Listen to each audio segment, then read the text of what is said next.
I know you've heard of Elf on a Shelf, but in tonight's main event, we have Elf on a Shelf, we have elves in the pool outside, we've got elves hiding in the kitchen cabinets, we've got elves hiding under the bed, we got elves in the janitor's closet, we got elves on the dance floor, we got elves everywhere running amok in a Chevy Chase comedy called Under the Rainbow. So give me that hot tag and let's bring this house down. Without question, The Wizard of Oz is a legendary film, but the legends behind the legend are far more interesting. Stories of health hazards and even suicide surround the film's production, but hidden under these tales of abuse is a little story about the Munchkins and how they were raising hell on a nightly basis at the Culver Hotel.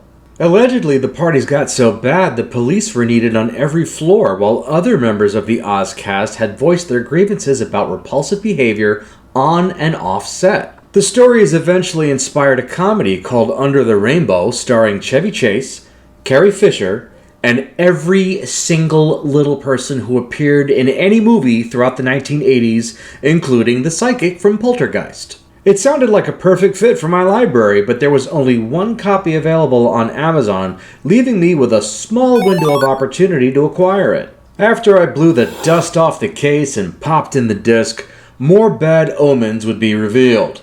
Evidently, Warner Brothers couldn't be bothered with even the littlest effort of a proper, professional DVD menu. Guys, please, come on, no short jokes, please, okay?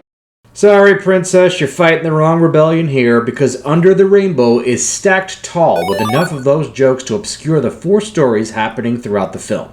To break them all down, the movie is set during World War II, specifically during the production of The Wizard of Oz. Carrie Fisher plays a casting director hired to coordinate talent for the movie, and Chevy Chase plays a Secret Service agent tasked with protecting the Duke of Luchow from assassination. Chase escorts the Duke on a train bound for Hollywood and smuggled aboard as a man who escapes from a small town in Kansas looking to pursue big dreams. Meanwhile, in Germany, Hitler has a little surprise for all of them. Otto, a huge asset to the Nazi cause, acts on Hitler's orders to meet a Japanese spy in America and hand over a map to be used for a potential invasion. They're all bound for the Culver Hotel, managed by Henry Hudson.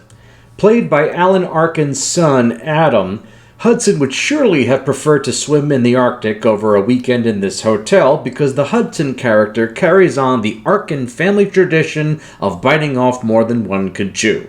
And the short jokes aren't the only jokes done to excess.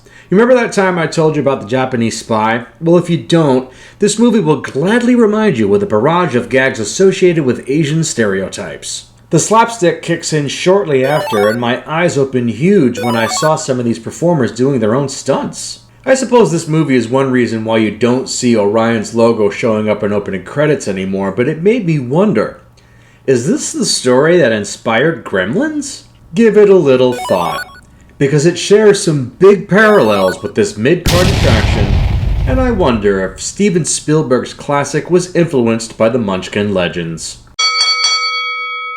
Under the Rainbow is a reflection of its time. It checks all the boxes that early 80s comedies were known for. The stereotypes, the car chases, and the sexual harassment are all here, and if you're going to sit down with this movie, I'd recommend you do so with a tall, stiff beverage. Thanks for the hot tag, and I'll see you next week.